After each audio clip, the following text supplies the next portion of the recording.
ఏపీలో 80 లక్షల మంది తల్లులకు కూటమి ప్రభుత్వం షాక్ ఇచ్చింది. సంక్రాంతి అయిన వెంటనే జరిగిన క్యాబినెట్ మీటింగ్లో ఈ ఏడాది తల్లికి వందనం లేదు అని చెప్పి నిక్కచ్చిగా తేల్చేసింది ఏపీ క్యాబినెట్. ఈ నేపథ్యంలో తల్లులంతా కూడాను తమ పిల్లల భవిష్యత్తు ఏంటి, ఏ విధంగా విద్య నేర్పుతాం అనేటువంటి దాని మీద ప్రశ్నార్థకమైంది. ఇప్పుడు మనం రాజాం అసెంబ్లీ నియోజకవర్గంలోని రాజాం మండలం బొద్దాంలో ఉన్నాం. ఇక్కడ కొందరు తల్లులు మనతో ఉన్నారు. అసలు ఈ అమ్మ తల్లికి వందనం స్కీమ్ రాకపోతే వాళ్ళ పిల్లల్ని ఏ విధంగా చదివించుకోబోతున్నారు, ఎలాంటి ఇబ్బందులు పడాలి అనేటువంటిది తెలుసుకుందాం. చెప్పండి అమ్మా, మీ పేరేంటి, మీ పిల్లలు ఏం చదువుతున్నారు? బట్న అనుష్ అండి నా పేరు. ఓ పాప 8th క్లాస్ చదువుతుంది, ఓ పాప 5th క్లాస్ చదువుతుంది. ఈ తల్లికి వందనం అనేది పడుతుందనే విధానంలో మేము ప్రైవేట్ స్కూల్లో చదివిస్తాము. ఆల్రెడీ జగన్ ఉండేటప్పుడు అప్పుడు ఇబ్బంది ఉండేది కాదు, అందువల్ల చదివించవలసిన అవసరం లేదనుకొని అందులో వేసేసాం ప్రైవేట్ స్కూల్లో. ఇప్పుడు ఈ తల్లికి వందనం రాదని చెప్పేసరికి ఇబ్బందుల్లో పడినట్టు మాకు అప్పుడే అయిపోయింది.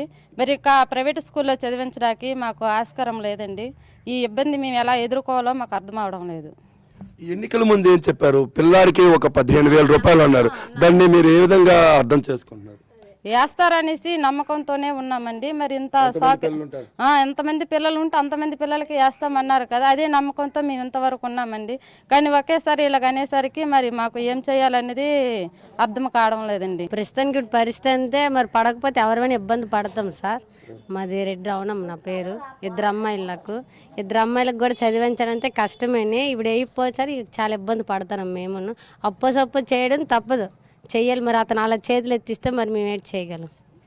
రైట్. ఏంటి మరి ఇదే పరిస్థితి కానీ కంటిన్యూ అయినట్టయితే రాబోయే 4 సంవత్సరాలు పిల్లల చదువుల మీద మీకు ఎట్లాంటి బెంగ ఉంది?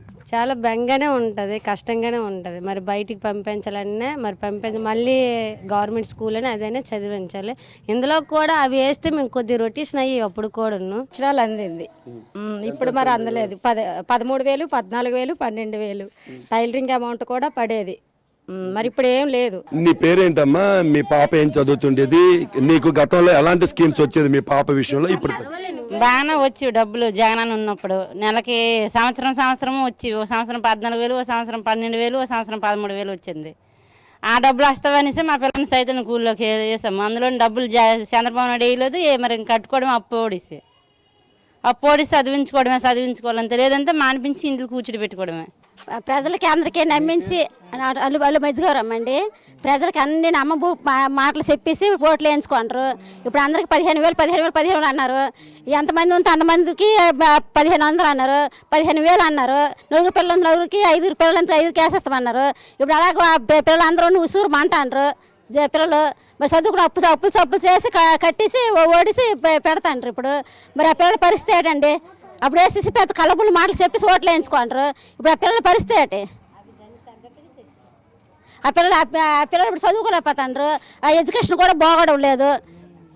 ఇప్పుడు వంటలు కూడా ఎవరు అడగడం లేదు. అప్పుడు అలాగ అడిగేసేవారు. మా వండి వాళ్ళు అలాగ ఆడకు వచ్చేసారు. అందరూ జనాలు పోగుల మీద కొట్టేసేది. ఇప్పుడు ఏం అడుక్కుంటాండ్రు?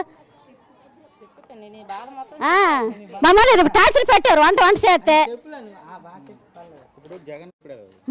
మాకు నెలకు 3 నెలలకు వేసేవారండి జగన్ గారు. వంట పథకాలు అయితే ఉట్టి వేస్ట్. ఎక్కడవే కానీ ఎప్పుడు డబ్బులు వేయడు అతను. ఉట్టి కలబలు మాటలు ఇవన్నీ ఉన్నా అతను మాత్రం వేయరు. డబ్బులు మోసం చేస్తారు జనాలకు తప్ప కానీ అతను డబ్బులు వేయరు. భవిష్యత్తులో పిల్లల చదువు వేస్ట్ అండి. పిల్లలు మాత్రం చదువుకోలేరు. ఖాళీగా ఇంట్లో కూర్చోడం కానీ పిల్లల గట్ట చదువు వేస్ట్. ఇంకా అంత నమ్మకం మీరు చేస్తారా?